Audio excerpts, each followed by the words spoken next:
오늘은 21절부터입니다. 마태복음 2장, 누가복음 2장 21절.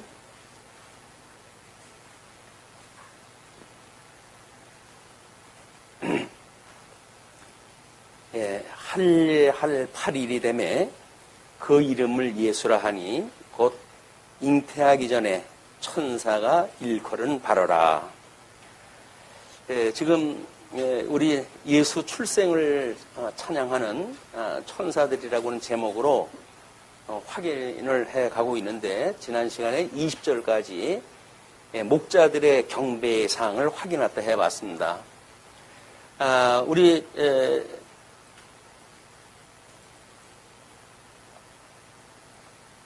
유대인의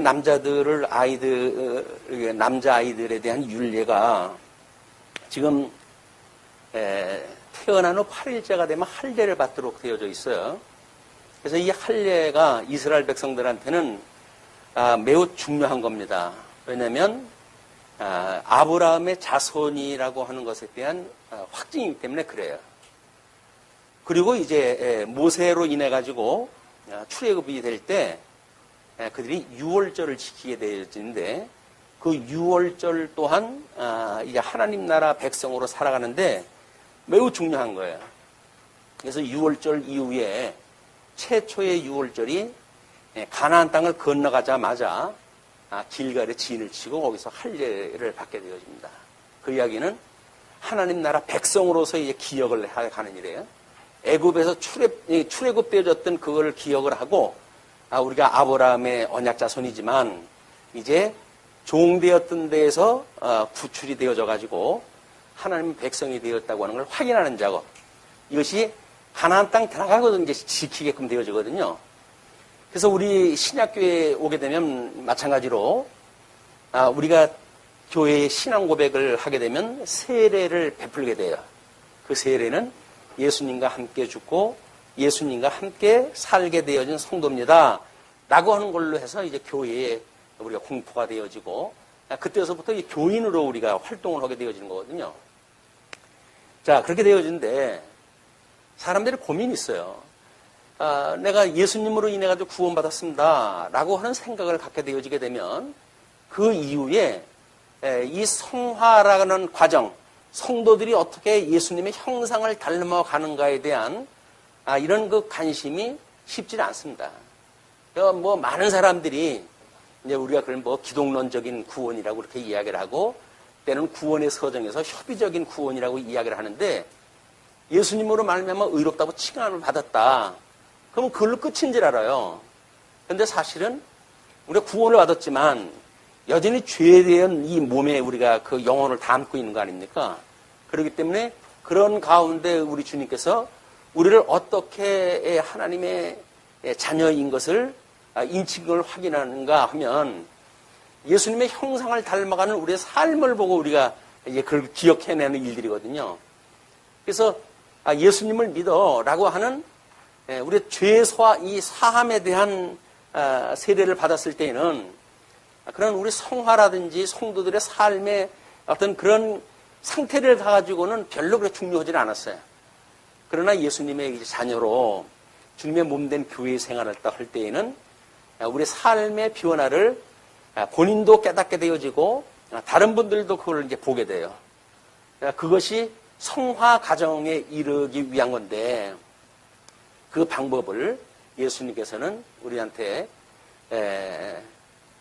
성찬이라고 하는 방식을 통해서 이제 그걸 기억하게 하셨어요.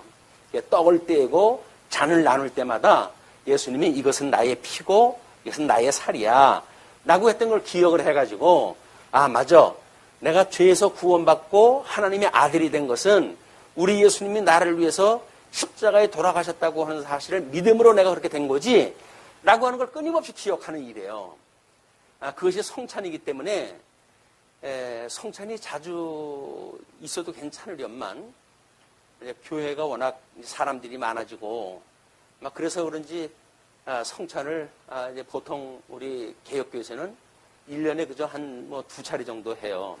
부활주일이라든가 또는 뭐 추수감사주일 때도 하는 데도 있고, 막 이렇게 해가지고 2번 정도 하게 되어지는데, 그것도 이제 의미를 사람들이 두질 않아가지고, 하나님의 말씀을 들으면 됐지, 그걸 뭐토록 하냐, 라고 해가지고, 잘 안 하려고 그래요. 이 성찬에 대한 무용론을 주장하는 사람들이 제법 됩니다.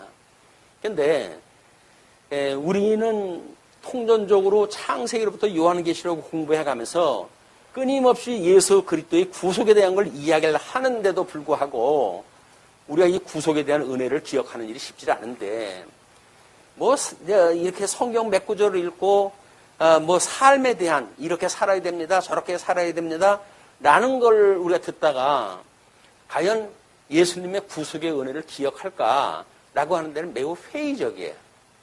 그래서 우리가 그런 성찬식을 통해 가지고 우리 예수 그리스도의 대속을 기억하고 그걸로 인해 가지고 우리가 하나님 앞에 은혜를 기억해내는 일들이거든요. 그것이 우리 성찬에 대한 의미란 말이에요. 그런데 이스라엘 백성들은 좌우지간 태어나 가지고 8일 만에 할례를 받아야 돼요. 남자아이들은 할례를 받아야 돼요. 그 할례를 받음으로 해 가지고 너는 아브라함의 자손이야. 너는 언약 자손이야. 라고 하는 거를 어렸을 때서 표시를 가지고 살게끔 되어지는 거거든요. 그런 그 절기를 지금 예수님이 지켰다는 거예요. 근데 지금 상황은 어떤 상황입니까? 우리 그 주보에 목차 나와져 있는데 오른쪽 편으로 작은 박스에다가 가이사 아구스토와 헤롯 대왕 2명을 소개를 했어요. 우리 이제 예배 전에 보였던 장면은 헤롯 대왕에 대한 그 가족에 대한 그런 그 이야기였었는데 가이사 아구스토는 요한계시록에서는 물에서 올라온 짐승으로 표기가 되어집니다. 첫째 화를 주게 되어지는 로마 제국에 대한 이야기인데 그는 BC 63년에 태어났다고 그래요. 자, BC 63년 하면 우리가 매우 관심 있는 해거든요. 어떤 해일까요? 로마 제국에 의해 가지고 완전히 속국이 되어진 상태. 그것이 우리 폼페우스에 의해 가지고 성전이 더럽혀졌던 첫째 번 화에 해당되는 해예요. 그때 이 가이사 아구스토라고 하는 인물이 태어나는데 자기 아버지한테 이제 교육을 받고 초대 왕으로 등장이 됐다고 우리 이야기를 했잖아요. 초대 왕으로 해가지고 자기 아들들을 이렇게 자기 친자식을 만들어내려고 이제 후위를 갖다 물려줄 그래가지고 무던히 애를 쓰고 자기하고 제일 가까운 어떤 그 씨를 갖다 얻기 위해 가지고 때로는 강제로 이혼도 시키고 때로는 강제로 결혼도 시키고 해가지고 씨를 받아냈어요. 그렇게 했는데도 또 그 아들들 죽고 그래가지고 또 다른 자식을 갖다 어떻게 자기보다 제일 가까운 친족의 아들을 갖다 부으려고 무던히 애를 쓴 인물이 이 가이사 아구스토라고 하는 인물이거든요. 초대 황제입니다. 초대 황제. 그 초대 황제라고 했을 때 그 사람이 이제 로마 제국의 통치자가 돼가지고 AD 14년까지 치를 갖다 하게 됩니다. 그래서 우리 요한계시록에서는 이제 물에서 오른 짐승이라고 하는 요한계시록 13장 1절로 10절까지 소개가 되어지는데 그런 배경을 가지고 있는 거예요, 지금. 그런 배경을 가지고 있다는 것을 이스라엘 백성들은 잘 알죠. 그때 이 아구스토가 등장을 했을 때 어떻게 성전이 더러움을 받고 제사장 밖에 들어갈 수 없는 지성소를 폼페우스라고 하는 장군이 자기 부하들과 함께 지성소를 갖다가 이제 밟아서 욕을 보이는 이런 일이 있게 되어지거든요. 그런 그 상황이고 국내적으로는 헤롯 대왕이라는 인물이 주전 47년서부터 예수님 태어난 해 4년까지 있었던 그 대왕이거든요. 그 대왕인데 이거는 요한계시록에서 묻에서 올라온 짐승으로 이렇게 이야기해요. 땅에서 올라온 짐승으로 소개가 되어져요. 자, 그래서 예수 그들 죽이려고 했고 그런 그 일들이 우리가 요한계시록 보면 세 화가 소개가 되잖아요. 그러니까 63년 이 가이사 아구스토가 출생을 했을 때 그 해에 폼페우스에 의해 가지고 첫째 번 화가 이루어지고 두 번째 화를 이루는 것이 헤롯 대왕이 세웠던 성전을 통해 가지고 하나님이 화를 보여주시는 장면이에요. 그리고 세 번째 화는 예수 그리스도가 직접 십자가에 죽으심으로 해가지고 하나님 앞에 이 적군들에 의해 돌아가시는 걸로 이제 세 번째 화가 소개가 되어지는데, 그 세 화가 끝나고 우리 13장 끝절에 가게 되면 짐승의 수를 세어보니 666이더라 해가지고 요한계시록을 공부하는 사람들이 제일 궁금한 거예요. 666이 뭘까? 그래가지고 뭐 글자로 번역을 갖다 해보니까 네로라고 하는 게 나오더라. 또는 뭐 역사적으로 어떤 인물이라고 그러더라. 그런데 지금 우리가 봤던 것처럼 일단 이 폼페우스에 의해 가지고 로마 제국이 유대를 장악을 하고 있기 때문에 그 유대는 헤롯 왕에 의해 가지고 정치를 하고 있지만, 헤롯은 로마에서 심어놓은 정치자예요. 정치가예요. 그러니까 그 정치를 유대를 갖다 통찰하고 있는 그 통치자는 누구냐면 바로 로마 제국이에요. 로마 제국이 통치자고, 거기에 하수인 헤롯이 또 이제 그 로마를 갖다 다스리고 있어요. 근데 이것이 뭐냐면 요한계시록에 특별히 옛뱀이요 마귀요 사단이라고 이렇게 이야기를 하는데, 에덴 동산에서 제일 먼저 아담을 속였던 그것이 이제 옛뱀이라고 이렇게 이야기를 하거든요. 그러니까 우리 하나님의 나라를 공격하는 큰 세력들은 마귀가 이제 이렇게 역사를 하는 세계예요, 이게. 그래서 사도 바울은 우리의 씨름은 혈과 육에 대한 것이 아니라 공중 권세 잡은 자들에 대한 것이다, 이렇게 이야기를 하거든요. 우리는 사람들이 마치 나쁜 사람인가 뭐 이렇게 해가지고 착각을 하는데 그렇지는 않습니다. 하나님의 나라는 이제 우리가 공격을 받았을 때 철저하게 이런 영적 존재, 사단에 의해서 지금 우리가 공격을 받고 있는 거거든요. 그거는 눈에 보이질 않아요, 우리가. 그러니까 그 눈에 보이지 않는 사단을 600이라고 이야기를 하고, 그 다음에 그 사단에 의해 가지고 제국이 되어져 있는 로마 제국을 우리가 60이라고 이야기를 하는 거예요.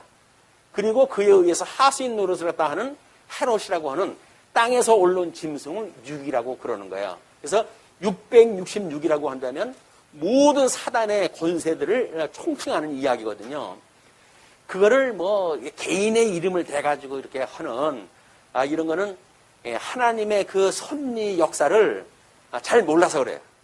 하나님의 섭리 역사는 에덴에서 행위 언약으로 인해 가지고 세상으로 쫓겨나고, 그 쫓겨나면서부터 일어나는 이런 그 대적에 의해서 핍박을 받는 역사거든요. 그런 가운데 우리 예수님이 불러내신 역사란 말이에요. 그러니까 여기서 지금 헤롯으로 인해 가지고 할례와 헤롯 때에 예수님이 할례를 받았다고 하는 그 이야기는 이제 언약자손님이 선포가 되어지는 거고, 그 언약자손을 임을 확인하는 이 할례를 갖다 받았을 때 그 이름을 예수라 했다고 그랬잖아요. 그런데 천사가 그 예수라고 하는 이름을 뭐라고 뜻을 알려주면서 했다고요? 자기 백성을 저희 죄에서 구원할 자이심이라 하니라. 그러니까 죄에서 구원을 갖다 해낼 사람이거든요, 예수님이.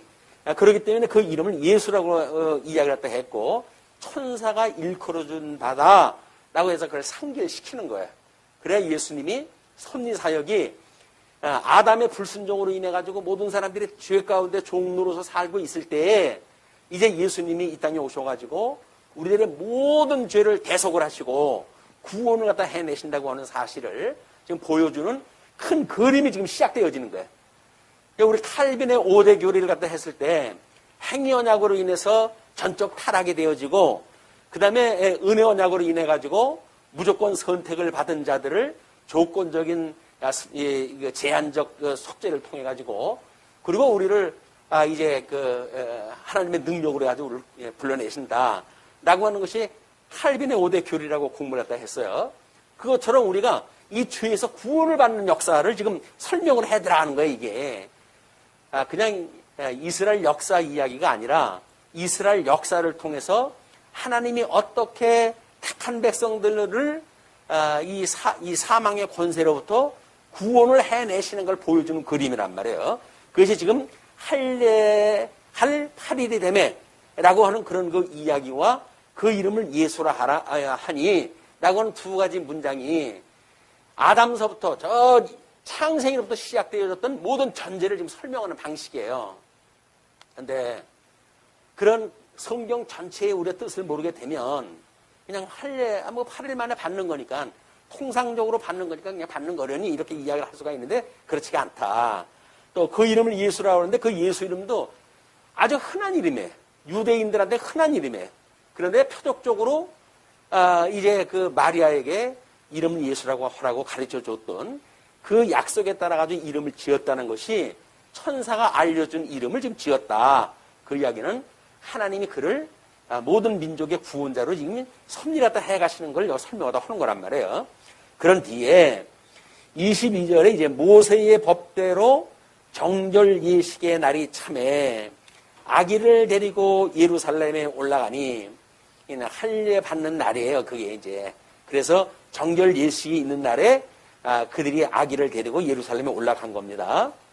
이는 주의 율법에 쓴 바 첫 해에 처음 난 자마다 주의 거룩한 자라 하리라 한 대로 아기를 죽게 드리고 첫 번째 난 아들이라 그러면 누가 연상이 되죠? 애굽에서 출애굽을 했다 할 때 마지막 재앙이에요. 10번째 재앙. 바로가 하도 약속을 갖다 번기하고 이래가지고 이제 내보내 주지를 않으니까 10번째 마지막 재앙 때 바로의 모든 그 왕국에 있는 장자들을 하나 다 쳐 죽여요.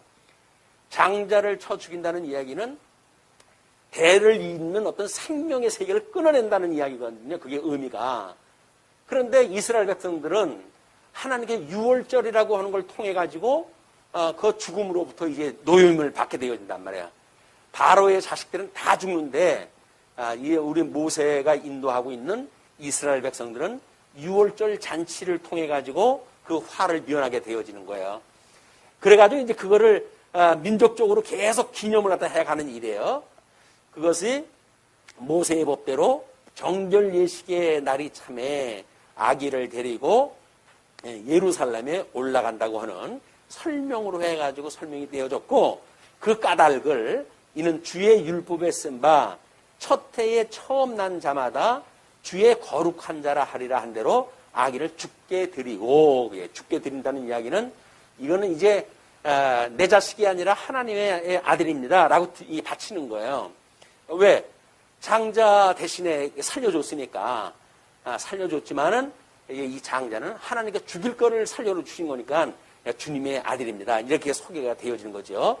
그리고 또 주의 율법에 말씀하신 대로 산비둘기 한 쌍이나 혹은 어린지 비둘기 둘로 제사하려 함이더라.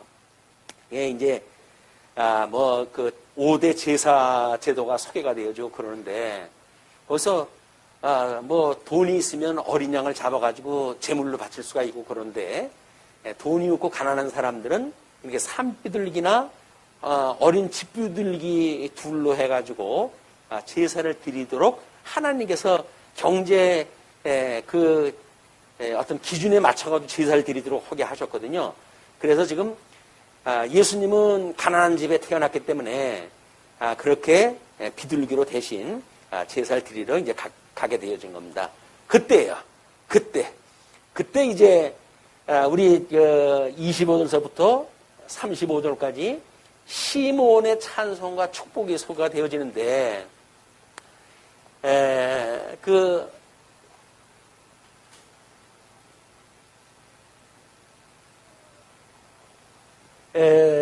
시므온의 찬송과 축복의 그 내용을 이스라엘 백성들이 그 구세주가 올 때까지 얼마나 오매무망 기다렸다고 그랬어요. 대망사상이라고 우리가 이야기할 정도로 이제 그 구세주의 탄생을 기대했던 사람들이기 때문에 시므온이라고 하는 이제 사람을 통해서 하나님께서 찬송을 하게 하는데 예루살렘에 시므온이라 하는 사람이 있으니 이 사람은 의롭고 경건하여 이스라엘의 위로를 기다리는 자라. 성령이 그 위에 계시더라. 오순절에 오셨던 성령에 대한 이야기가 아니에요. 이것은 그냥 성령의 그때 당시에 성령의 충만함을 입고 그 이스라엘 위로를 기다리는 자야. 우리도 끊임없이 하나님의 위로를 기다리는 사람들 아닙니까? 지금 마스크를 쓰고 예배를 드려야 되는 이런 곤욕스러운 그 일들이 이게 우리 행복한 일이 아니잖아요. 그렇죠? 그래서 이런 온욕을 지금 온 세상에 지금 뿌리고 있는 이 사단의 세력들이 빨리 멸해 주시기를 우리가 기도를 갖다 해야 된단 말이에요. 우리가 그걸 기다리는 사람들이에요. 하나님의 위로를 기다리는 사람들. 그냥 단순히 뭐 이렇게 전염병이 빨리 끝났으면 좋겠습니다.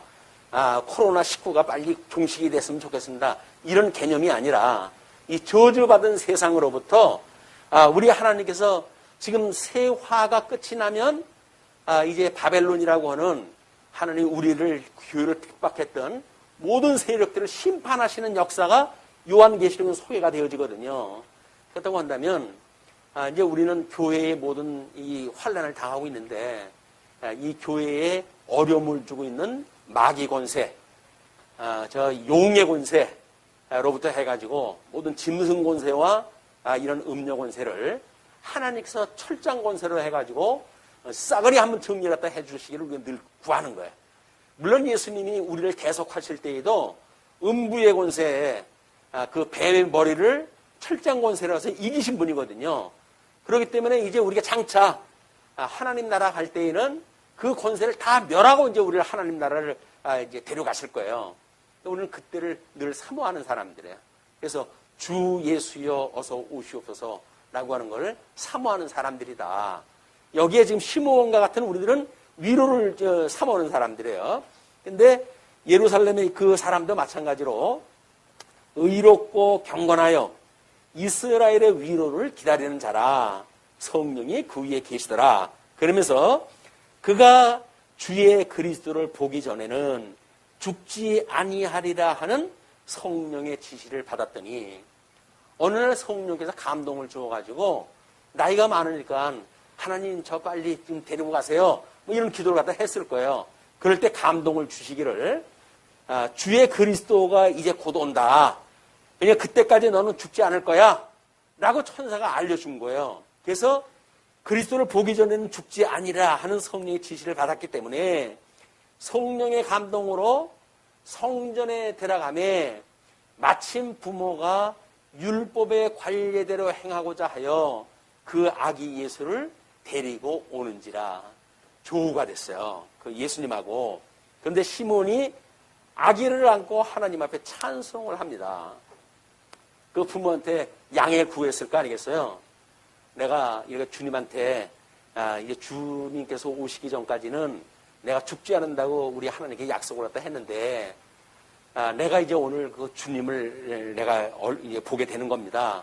마리아는 이미 이름을 예수라고 할 때서부터 끊임없이 지금 그 하나님께서 예수에 대한 행적을 선미하는 걸 갖다 늘 염두에 두고 지금 살피고 있는 중이거든요.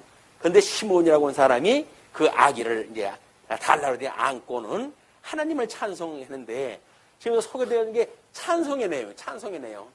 이 찬송의 내용이라고 한다면 창세기에서부터 요한계시록의 모든 이야기가 요약되어져 있겠죠. 왜? 이 우리 구원주를 갖다 이 찬송하는 내용이니까. 그래서 일부러 도표로 소개를 갖다 했고, 주보에도 오후 예배가 없으니까 이걸 크게 확대를 갖다 해가지고 그냥 이 자료로만 볼 수 있게끔 해드렸어요. 이거는 특별히 가져가셔가지고 오후 예배도 없고, 그러니까는 이런 그 말씀을 묵상을 갖다 하실 때 도움이 됐으면 좋겠습니다. 먼저 그 예수님에 대해서 이렇게 이야기를 해요. 찬송했는데, 주제여 이제는 말씀하신 대로 종을 평안히 놓아주시는도다. 평안히 놓아주신다는 이야기는 뭐예요? 노구를 이제 이렇게 끌고 주님 오실 때까지 죽지도 못하게 하나님께서 막아놓고 있는 거예요, 지금. 그러니까 늙었으면 보통 어른들이 그러잖아요. 아유, 내가 너무 오래 살았어. 못 볼 걸 보는 순간마다 하시는 말씀들이 뭐야? 내가 너무 오래 살았어. 그렇게 이야기를 해요. 그 이야기는 이 꼴 저 꼴 안 보고 우리가 하나님 나라 갈 수 있으면 얼마나 좋겠어요. 이미 구원받은 확신이 있고 하나님 나라의 소망이 있고 그렇다고 한다면 오늘이라도 주님께서 나를 데려가신다고 한다면 우리는 기쁨으로 찬송을 하면서 갈 수 있는 곳이란 말이에요. 그곳이. 그런데 이 시몬이 이제 주님을 봤으니까 이제는 이 노고를 하나님 앞에 드릴 시간이 됐구나 라고 이야기를 하니까 그 표현이 종을 평안히 놓아주신도다. 사단의 권세로부터 아직 매여져 있어서 육신이 아직도 늙고 병들었는데도 불구하고 육신이 죽지 않고 있으니까 주님께서 이제 나를 놓아주신다 이렇게 설명을 하는 거예요. 그러면서 주제요. 주제라고 하는 그 이야기는 세상 모든 만사를 주관하시는 이제 그 이야기에 주제요. 이제는 말씀하신 대로 종을 평안히 도와주시는도다. 내 눈이 주의 구원을 보았사오니 예수님을 보는 순간에 성령의 감동을 받아가지고 이제 이 예수를 그리스도로 이제 본 거예요. 그래서 주의 구원을 보았사오니 이는 만인 앞에 예비하신 것이요 이방을 비추는 빛이요 주의 백성 이스라엘의 영광이니이다. 그래서 이방을 비추는 빛으로 소개가 되어져요. 그래서 그 설명을 보시게 되면 빛은 성경에서 하나님의 거룩하심과 또한 그의 온전히 의로우신 성품의 속성을 나타내는 영광이며 또 양대 언약 성취 섭리에 대한 하나님의 계시와 생명의 영광으로 언급이 된다. 생명이기도 하고 하나님의 계시로 이 계시의 빛으로도 이야기를 하고 이렇게 우리가 이 성경에 지금 우리한테 진리의 빛으로 보여주는 모든 세계 지금 어두워져 있어가지고 60과 6밖에는 우리가 못 보잖아요. 600이라고는 눈에 보이지 않는 공중곳에 잡은 자들 이런 거를 볼 수 있는 세계는 저 빛으로 그걸 비춰주셔야 돼요. 그랬을 때 우리는 진리를 통해 가지고 사단의 권세를 볼 수가 있고 사단의 종로로 타고 있는 로마 제국의 모습이나 또는 헬라 왕국에 대한 모습도 우리가 볼 수가 있는 겁니다. 그러니까 그 영광입니다라고 이야기를 하면서 그의 부모가 그에 대한 말들을 놀랍게 여기더라. 마리아는 깜짝 놀랐겠죠. 이제 이름을 예수로 알아 이는 자기 백성을 저희 죄에서 구원할 자이시라 함이라 라고 했던 거를 잉태할 때서부터 천사한테 들었던 이야기 아닙니까? 그런데 지금 8일에 할례 받을 때 이름을 예수라고 지었고 역사적으로 이루어진 거야. 감회가 새로웠을 거야. 우리 아들 이름을 예수라고 이제 지었어요. 그 예수라고 하는 이야기는 천사가 알려준 이름이니까 이제 마리아는 그 아기 예수에 대한 이름을 짓는 순간 그 감동이 얼마나 크겠어요. 근데 그 예수를 알아본 거예요. 이 시몬이라고 하는 사람이 생전 처음 보는 사람인데 그 이야기를 하니까 그 말들을 놀랍게 여기게 되어진 거죠.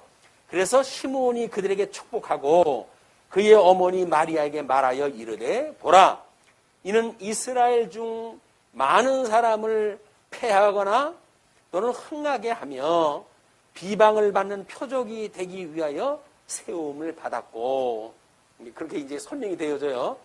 세움을 얻었고 이것이 34절로 35절까지의 그 내용인데 또 칼이 내 마음을 찌르듯 하리니 이는 여러 사람의 마음의 생각을 드러내려 함이니라 하더라 라고 하는 예언을 다 하는 거예요. 그래서 주의 백성 이스라엘의 영광이라고 하는 이방을 비추는 빛에 대한 거를 예수는 주의 백성 즉 언약자손인 이스라엘의 영광이다. 왜냐하면 온 세계 만민을 위한 구원의 길이 다윗의 후손으로 오신 예수를 통해서 열렸기 때문이다 라고 설명했다 했는데 지금 시몬이 많은 사람을 위해가지고 세움을 입었다고 그러니까 그 내용은 바로 이 내용입니다.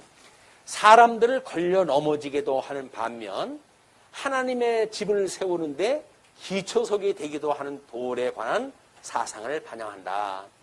돌이 걸려 넘어지는 자들한테는 걸림돌이 되는 거예요. 그게 예수님이라고 하는 그 돌은 믿지 않는 사람들한테 걸리는 이 걸림돌이 돼가지고 결국 정죄를 받는 이유가 되기도 하고, 때로는 성전의 기초석이 되어지기도 하기 때문에 구원을 받는 사람들한테는 믿음의 기초가 되어지는 거예요. 주는 그리스도시요 살아계신 하나님의 아들입니다 라는 신앙 고백 후에 주님의 몸된 교회를 세우신다고 그랬잖아요. 그 세워진 교회에 지금 우리가 이론이란 말이에요. 우리의 이 교회라고는 지어져 가는 성전인 우리들은 이 기초석 위에 세워져 가는 거예요. 그 기초석에 대한 거를 우리 산상수훈을 갖다 했을 때 그 7절에서 끝에서 이 설명이 뭐예요? 이게 반석과 같아가지고 뭐 홍수가 나고 풍파가 일어나도 결코 무너지지 않는 집이다. 이렇게 설명을 하잖아요. 우리가 지금 그 위에 세워진 집이란 말이에요. 주님의 몸된 교회 성도들이에요. 우리는 어떤 음부의 권세가 공격해 온다고 할지라도 결코 우리를 무너뜨릴 수가 없는 거예요. 그 담대한 믿음을 가지고 우리가 이 사단의 권세에 이 앞에서 우리가 살아갈 이유가 있다. 지금 마스크를 썼으니까 아니 뭐 그렇게 권세가 있는데 뭐가 무서워서 마스크를 씁니까? 라고 비아냥거리는 사람들이 있을 거예요. 왜? 그 비아냥되는 사람들은 믿음이 좋다면 왜 그러나? 라고 이야기를 하겠죠. 믿음이라고 하는 그 이야기는 이렇게 혈과 육에 관계되어지는 일이 아니란 말이에요. 혈과 육에 대한 것이라고 생각이 들게 되면 마치 믿음이라고 한다면 아무것도 해도 괜찮다고 생각이 드는데 그렇지는 않습니다. 하나님께서는 이 세상의 법도를 잘 따라가가지고 그 예수를 믿는 사람들한테 실망감을 주지 말라고 그래요. 그건 교회에서 덕을 세우기 위해 가지고 처음에 우리가 그 뭐 이단 이 신천지가 그냥 우리들의 이 코로나 19를 갖다 해가지고 이 뭐 많은 오염을 갖다 시켰던 원흉들로 좀 지적이 됐잖아요.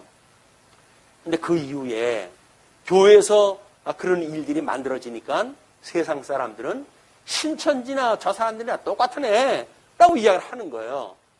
그러니까 우리가 그 사람들의 건강을 염려하는 마음만큼 우리도 이런 국가에서 권하는 이 방역 자세를 취해가지고 그 사람들한테 시험에 들지 않도록 하는 것이 믿는 사람들의 덕망이란 말이에요. 이게 윤리예요. 믿는 사람이 믿으니까 우리는 난 괜찮아 라고 해가지고 마스크 뭐 하고 뭐 미국 사람들 가끔가다 쓸데없는 짓 하는 거 봤잖아요.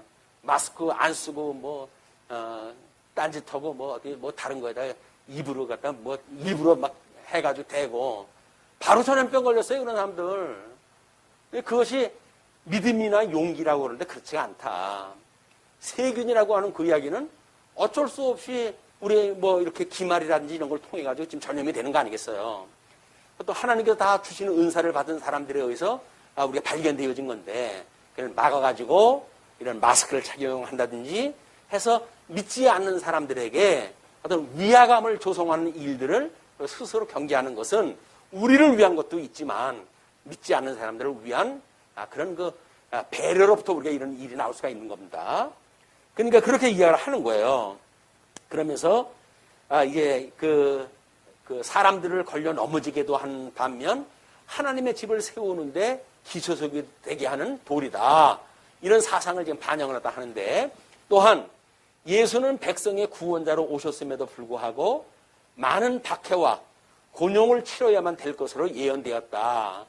이는 예수께서 유대인들과 이방인들로부터 받으셨던 각종 모욕과 비방이 결코 우연한 것이 아니라 영원 전부터 예정된 것을 증거해 주는 일이다. 하나님이 그런 계획이 없으면 첫사람 아담을 만들어 놓고 사단에다가 미혹시킬 이유가 뭐예요? 그냥 그때서부터 에덴 동산에 영원묵도록 살게 하면 되지. 하나님의 계획은 그게 아니거든요. 거기에 불택한 백성과 또 선택한 백성들을 갈라내는 심판의 역사를 하셔야 되기 때문에 아담 위의 모든 인생들을 죄 가운데 집어넣으시고 구속주인 예수님을 보내주셔가지고 그를 믿는 사람들은 구원을 받게 하시고 믿지 않는 사람들은 지옥에 가게 하시는 심판의 역사를 하신다. 그걸 이제 보여주는 그 이야기란 말이에요.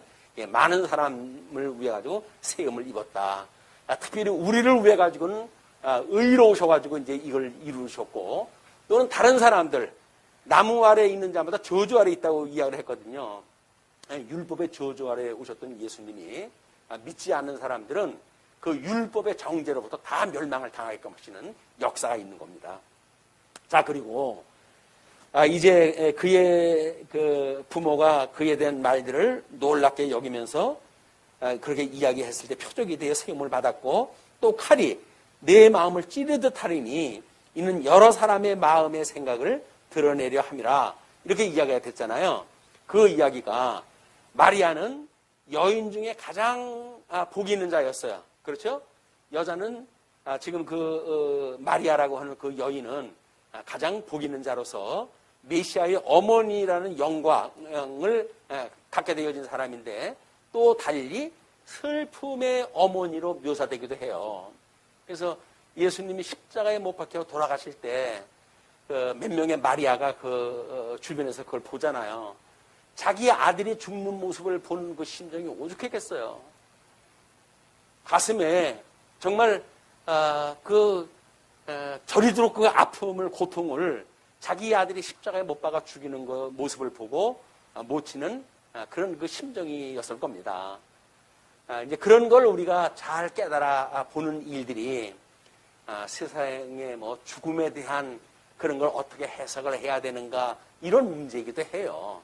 그를 뭐 옳으냐 그르냐라고 하는 수단에 있는 그런 걸로 인해 가지고 생명이 끝난다는 이야기는 최종적인 건데, 그를 비웃고 그리고 욕하고 하는 일은 인륜에 어긋나다고 하는 그런 그 생각을 우리가 가질 수가 있는 거야.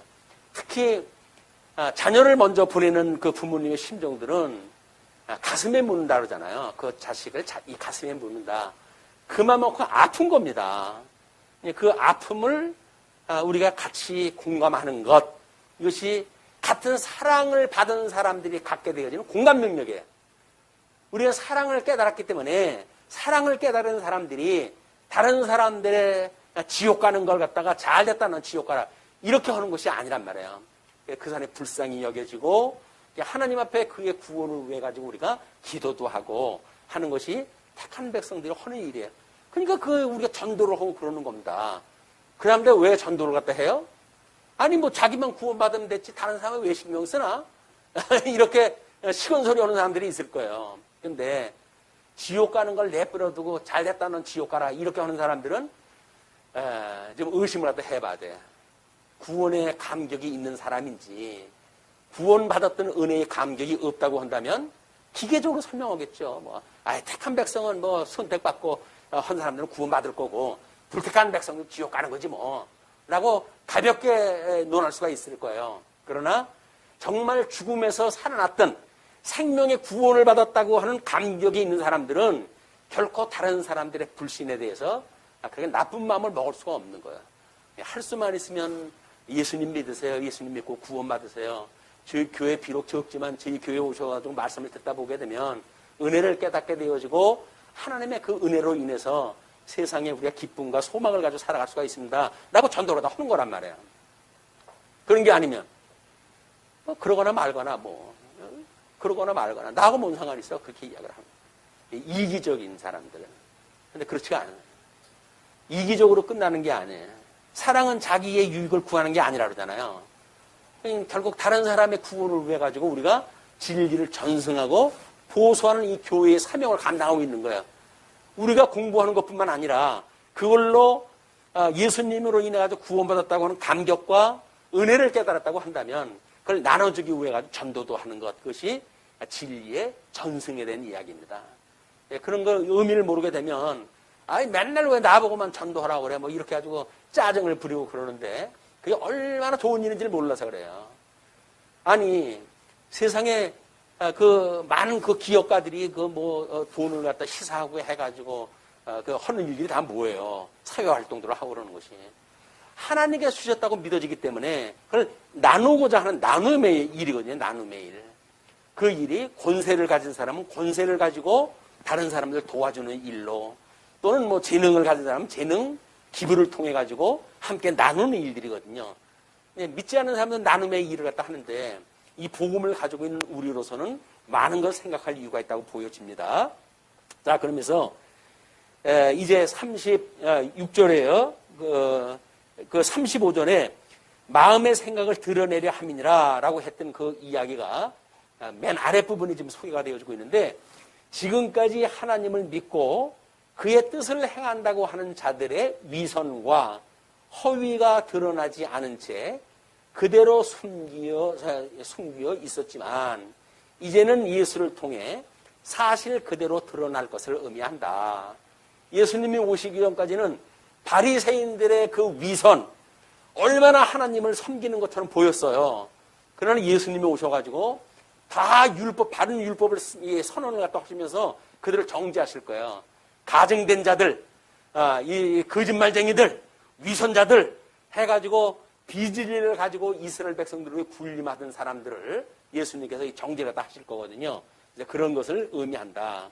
예수의 사역과 더불어 그를 섬기는 자들과 대적하는 자들이 명확하게 구분될 것이다.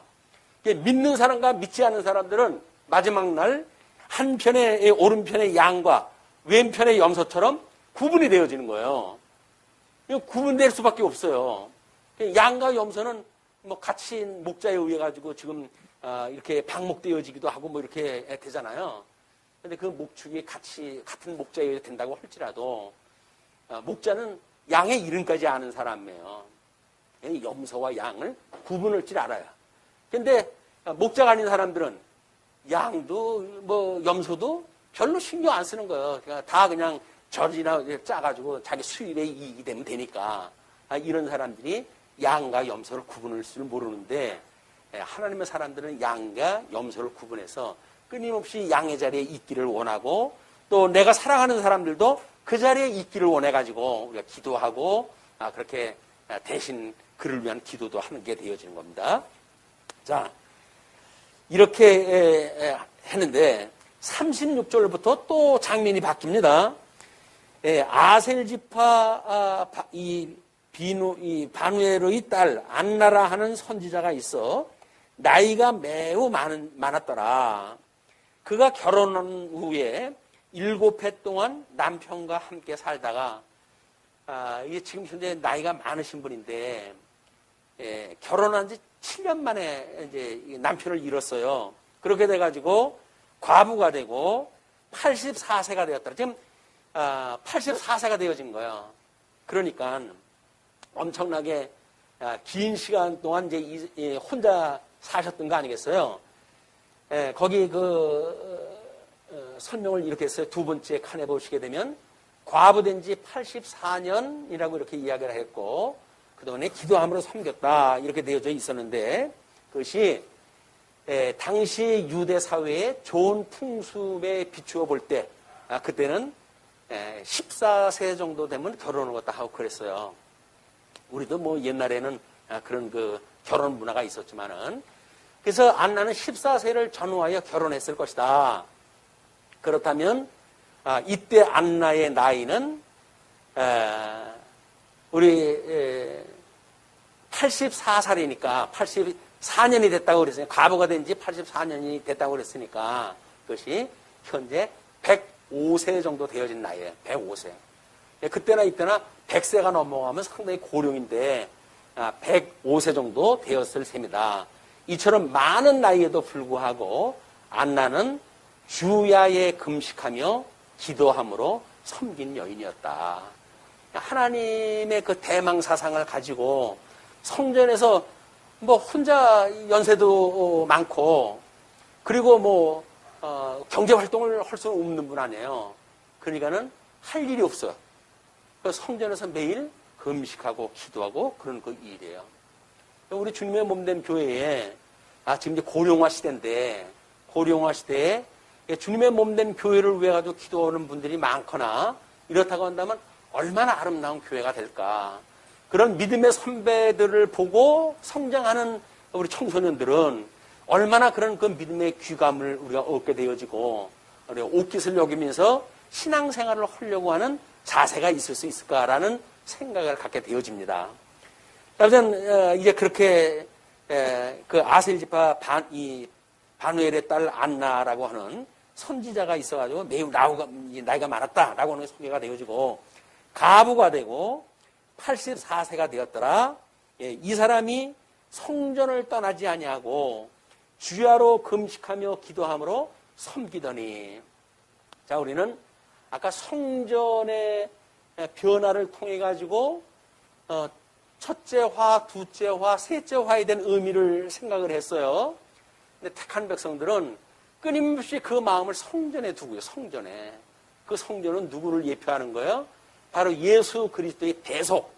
그걸 지금 예표하는 거란 말이에요. 이제 거기에 하나님의 그 공의의 심판이 있고 그 공의의 심판으로부터 시온소의 하나님의 그 은혜의 속죄를 통해 가지고 구원을 갖다 해내는 역사가 있는 곳이 성전이기 때문에 그 성전에 마음을 둔 사람들은 끊임없이 그 구원에 대한 감격을 가지고 있는 분들, 그리고 이스라엘뿐만 아니라 개인의 그런 은혜를 또는 구원을 바라보고 있는 사람들이란 말이에요. 그 기도를 갖다 하고 그런 거예요. 그것도 금식하면서 기도함으로 섬기더니. 거기에 이제 그 하나님께 감사하고라고 하는 그 이야기가 세 번째 칸의 이야기입니다. 안나의 하나님께 대한 감사는 신앙 고백적인 믿음의 차원에서 이루어졌음을 알 수가 있다. 고백적인 믿음이라는 그 이야기예요. 또한 안나의 감사는 순종 및 메시지의 선포와 결합되고 있다. 우리가 복음을 듣는 사람들에 우리가 행복감을 느끼게 되잖아요. 예수님 안에서 구속의 은혜를 깨닫고 예수님 안에서 심령의 평강을 누리게 되어지니까 그 심령의 평강을 누리는 상태가 뭐예요? 그게 행복한 상태라고 그래요. 신앙적으로 행복이란 뭔가 예수 그리스도의 구속의 은혜를 깨닫고 예수님의 그 안식, 이게 우리가 누리고 있을 때 하나님과 원수되어졌던 사람들이 하나님과 화목하게 되어졌을 때, 그래서 이제는 하나님을 아버지라고 부를 수 있는 상태가 되어졌을 때 우리는 그거를 행복이라고 그러는 거예요. 세상에서 말하는 행복은 전혀 다릅니다. 우리들의 행복은 그냥 예수님과 더불어 사는 삶이에요. 예수님과 함께 살기 때문에 하나님의 앞에 하나님을 아버지라고 부르고 그분을 영원토록 경외할 수가 있으면 우리가 그걸 성도의 행복이라고 그러는 거예요. 사도 바울은 그거에 대해서 이야기를 했죠. 값없이 거저받는 성도들의 행복에 대하여 그렇게 설명을 해요. 그 이야기는 뭡니까? 우리는 아무것도 한 것이 없는데 예수님이 우리를 구원을 해주셨단 말이에요. 그 구원의 은혜 가지고, 구원에 의해 가지고 구원받은 사람들, 그런 사람들이 얼마나 행복해 하는지 그 행복에 관해 가지고 설명을 하겠다라고 설명을 합니다. 우리는 예수님을 믿는 것이 그냥 의무감으로 믿는 게 아니에요. 예수님을 믿고 구원의 감격을 받게 되어지게 되면 우리는 그 자체가 행복인 거예요. 그래서 믿는 것과 아는 사람들이 모이면 그냥 기쁜 거예요. 진리를 아는 사람이 모여가지고 말이 통하고, 세상에서 말 통하는 사람들이 없습니다. 신문지상에 나오는 거 보세요. 정치판에 보세요. 말이 통하지 않아요, 서로. 이 사람하고 이 사람 말이 안 통해요. 그거를 가치관이 다르다, 이렇게 이야기를 하는데, 가치관이 다르다는 이야기는 뭐예요? 세상을 사는 목적도 이유도 다르다는 이야기거든요. 근데 우리는 예수님을 우리의 구원의 구속주로 믿기 때문에 우리는 그냥 그분과 동시에 우리가 함께 사는 거예요. 그래서 끊임없이 예수님은 우리들한테 내가 너희를 사랑한 것 같이 너희도 피차 사랑하라 이렇게 이야기를 하잖아요. 왜 피차 사랑을 하라고 그럴까요? 성도가 한 몸이니까. 성도는 지체의 지체. 같이 구원받은 사람들이기 때문에 지체거든요. 지체라는 이야기는 뭐예요? 한 몸이라고, 한 몸. 그래서 형제요, 자매요, 우리가 이렇게 부르는 거예요. 성도를 부를 때 형제요, 자매라고 부르는 이야기는 다른 호칭 마땅한 것이 없으니까, 남자친구가 나하고 연배가 비슷한데, 집사도 아니고, 그럼 뭐라고 부르지? 그럼 형제라고 부르지 뭐. 그래서 단순한 호칭의 문제가 아니에요. 형제라는 이야기는 한 예수 그때 피값으로 해가지고 한 몸이 되어졌다는 거거든요. 그래서 이 성경에서는 끊임없이 자매들에 대한 설명으로 할 적에도 우리 자매에게 대하듯 하라 이렇게 이야기를 해요. 교중의 성도들을, 여성들을 봤을 때는 교중에서 그 여성도들을 자매에게 대하듯 해라. 형제에게 대하듯 하고, 우리 혈육관계 속에서 사는 사람들이 자기 집안 식구라면 우리가 끔찍히 여기잖아요. 그 끔찍이 여기는 마음으로 성도들 그렇게 해라. 우리 그 성도들 그 살림을 가지라는 거야. 자, 그래가지고 이제 그 성기더니 38절 마침 이때에 나와서 하나님께 감사하고 예루살렘의 속량을 바라는 모든 사람들에게 그에 대하여 말하니라. 너무 강력하니까 105살이나 먹은 할머니가 여러분 하고 이야기를 한 거예요. 여기 우리 이스라엘의 구세주가 왔습니다 라고 이야기를 한 거예요. 뭘로 위로를 갖다 했겠어요? 그에 대하여 말했다고 그랬으니까 하나님께서 약속하셨던 메시아가 오셨습니다라고 하는 걸 선언한 거예요. 얼마나 기쁜지. 그것 때문에 자기가 105살이 되도록 금식하며 성전을 출입하면서 기도하고 그랬었는데 오늘 그분을 본 거예요. 그분을. 그게 주께서 부를 때 너 어디 있었는가 그때 라고 하는 찬송도 마찬가지예요. 주님이 불렀을 때 너 어디 있었니? 어디 있었니? 자, 그리고는 이제 39절로부터 36절, 39절까지 이제 그 안나에 대한 증언이 있은 뒤에 40절 보시게 되면 아기가 자라며 강하여지고 지혜가 충만하며 하나님의 은혜가 그의 위에 있더라. 예수님이 성장할 때 어떻게 자랐다고요? 하나님의 은혜 가운데 성장이 되어진 거야. 거기에 우리 주보에다가는 우리 사무엘상 2장 26절을 소개했어요. 그 사무엘이 하나님 앞에 한나의 기도에 의해 가지고 이 어린 사무엘을 얻고 그 사무엘을 성전에 이제 들여놓고 살았던 그 사무엘이 하나님의 은혜 가운데 성장했던 것 소개되어지는 것이 사무엘상 2장 26절이거든요. 그것처럼 하나님의 나라 선민국가를 창건하기 위해서 보내줬던 사무엘, 그 사무엘은 이제 하나님 나라를 창건하게 하시기 위해서 예수님을 보내주신 거예요. 그 예수님으로 인해 가지고 하나님 나라가 세워질 것이고 그 주님의 몸된 교회가 주님 오시는 그날까지 천상에서 성령을 보내주셔가지고 우리들한테 감동을 받게 하시고 은혜를 누리게 하시고 성도의 지체의 사랑을 갖다 나누게 하시고 이렇게 섭리해 가시는 우리가 은혜를 지금 누리고 있는 겁니다. 그래서 우리가 지금 누리고 있는 이 상태를 이름하여 행복하다라고 이야기하는 거예요. 행복하다. 그래서 정말 보고만 해서 행복하셨으면 좋겠어요. 네. 돈이 많아도 적어도 행복했으면 좋겠어요. 일이 잘 되더라도 행복했으면 좋겠어요. 다른 사람하고 어떤 이해관계로 해가지고 손해보는 일이 있다 할지라도 우리는 이렇게 하나님의 뜻을 깨달아가지고 행복했으면 좋겠어요. 뭐 하나님의 뜻이면 그럴 수 있지 뭐. 괜찮아요. 그렇게 하세요. 라고 해가지고 100번 양보하고 그렇게 해가지고 사랑을 나누는 그런 관계가 됐으면 좋겠다. 예. 뭐 우리 선남 선녀들은 파트너에 의해 가지고 만나야 행복한다고 생각하는지 모르겠지만 그렇지 않아요. 행복한 거예요. 행복한 거예요. 행복하다가 보니까는 행복한 사람을 고를 때 이제 믿는 선남 선녀끼리 짝이 맞아지겠지. 그래서 구원을 받는 사람들이 그런 여유를 가지고 행복한 마음을 가지고 또 얼굴에 광채가 나니까 그 광채로 인해 가지고 사람들이 저 사람 광채가 나네 해가지고 파트너가 점을 찍게 되어지는 거예요. 이렇게 인상집으로 그러면은 짝꿍이 외면을 갖다 하니까 예수 그리스도의 그 복음의 빛으로 해가지고 환한 얼굴 가지고 우리 증인의 삶을 살았으면 좋겠습니다. 흩어져 있는 한 주 동안 오후 예배도 없으니까 한 주 동안 이 하나님의 은혜로 충만함을 입고 성령의 충만함 가운데 지난 한 주간이 되기를 빌면서 말씀 드리겠습니다. 기도하시죠.